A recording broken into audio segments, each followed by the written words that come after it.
Hello students, आज हम +2 का टॉपिक्स जो तुम्हारे CBSE में जो दिया गया है सॉल्यूशन से, तो आज हम सॉल्यूशन यूनिट 2 से शुरू करते हैं। Solution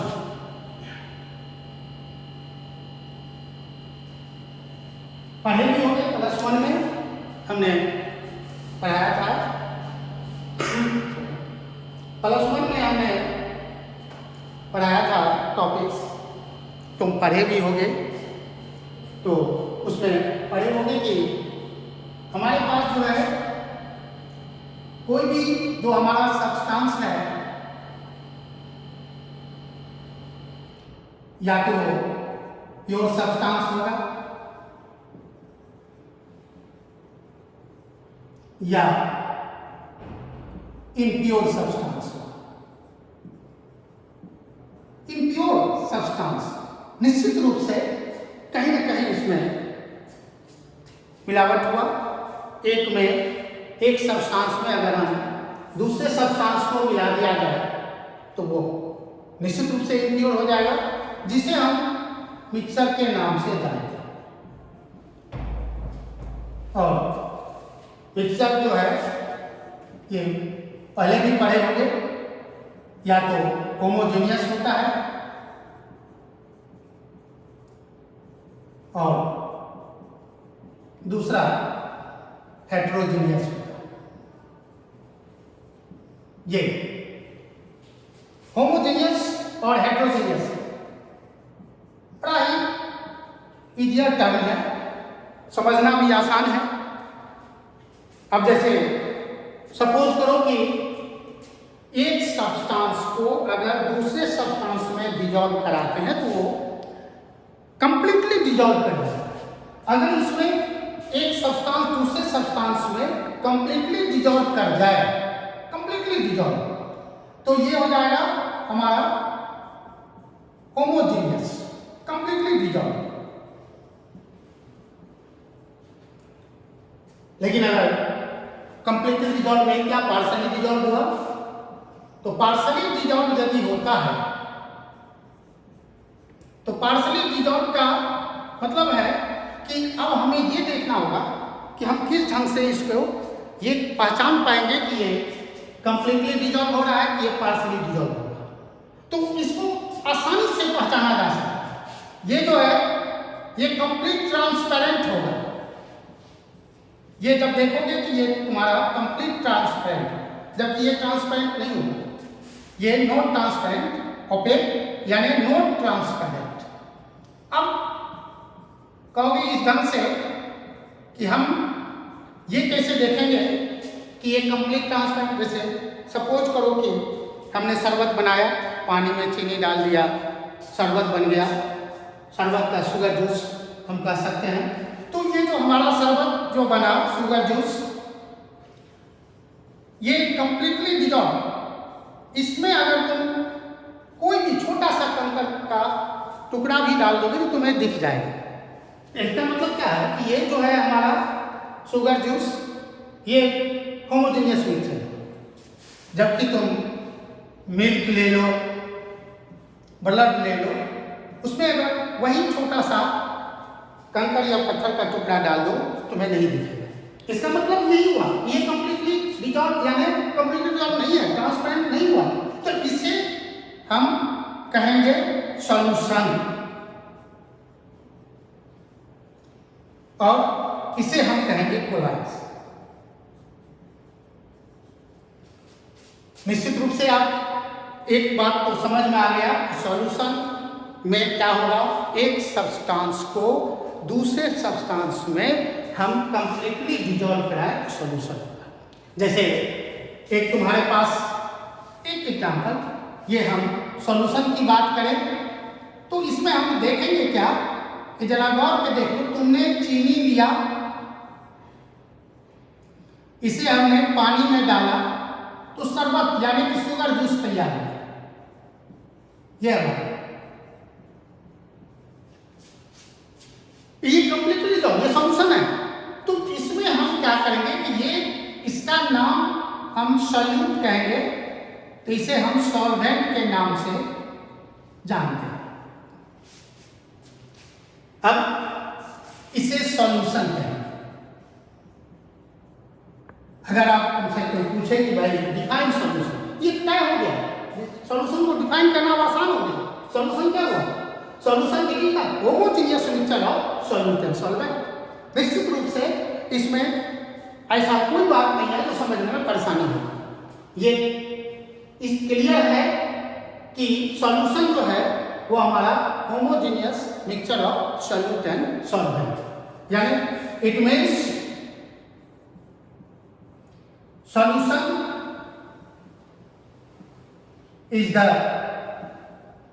homogeneous mixture of solute and solvent।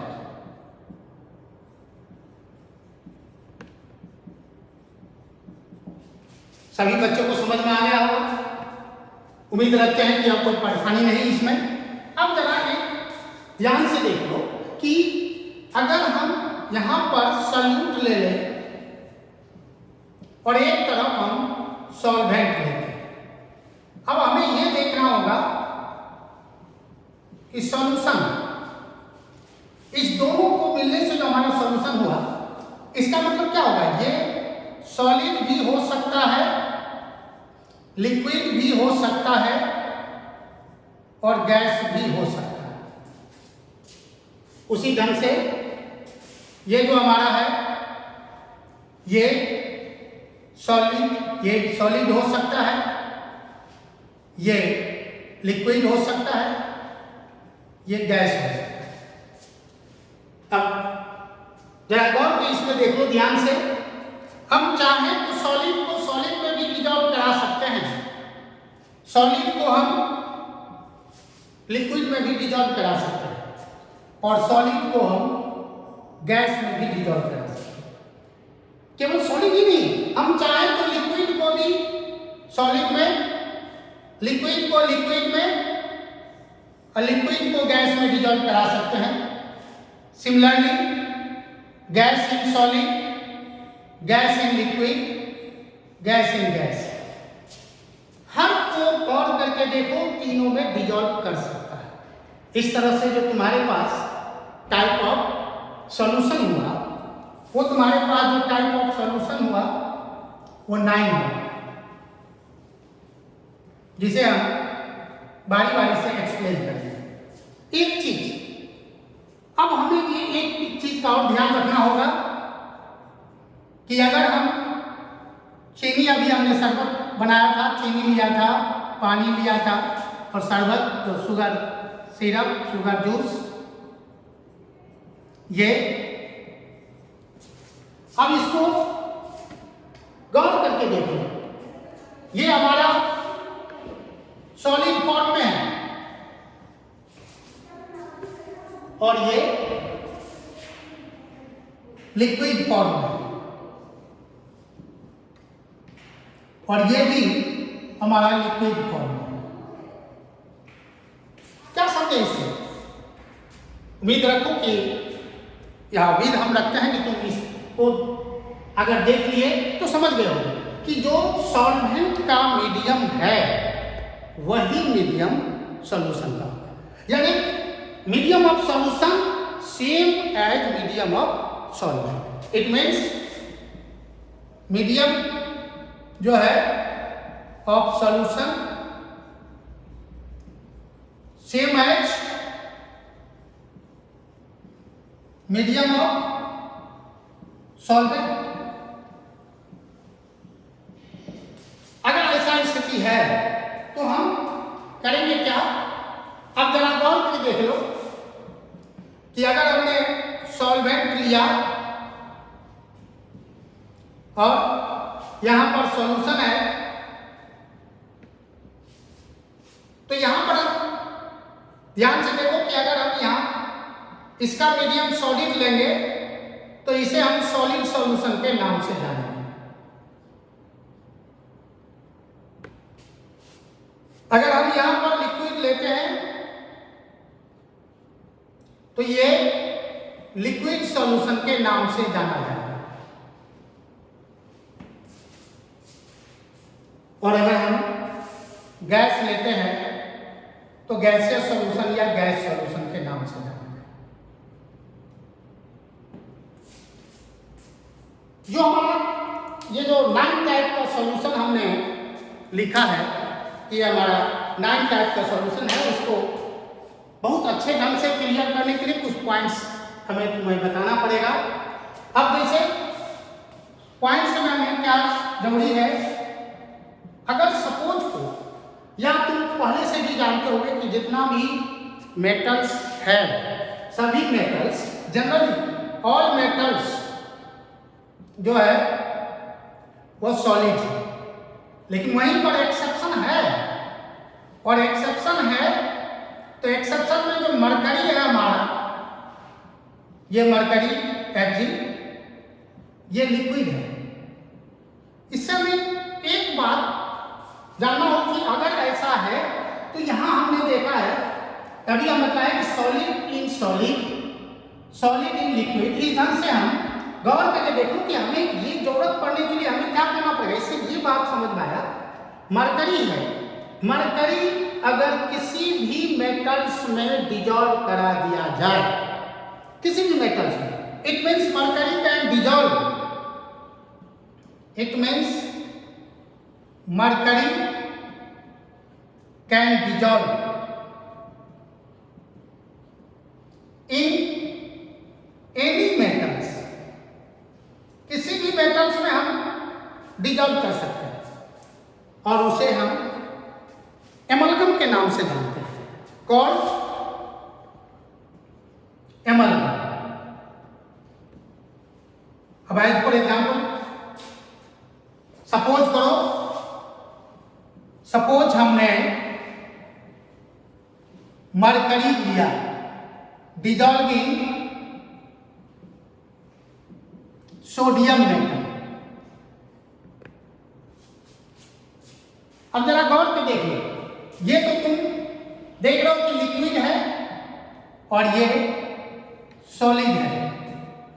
यहां हमें ये देखना होगा कि ये किसमें डिजॉल्व कराते हैं। क्योंकि मरकरी को हम डिजॉल्व कराते हैं सोडियम में, तो यहां पर जो हमारा मरकरी है वो मरकरी को हमारा सॉल्यूट के रूप में काम करेगा, जबकि ये सॉल्वेंट के रूप में काम किया।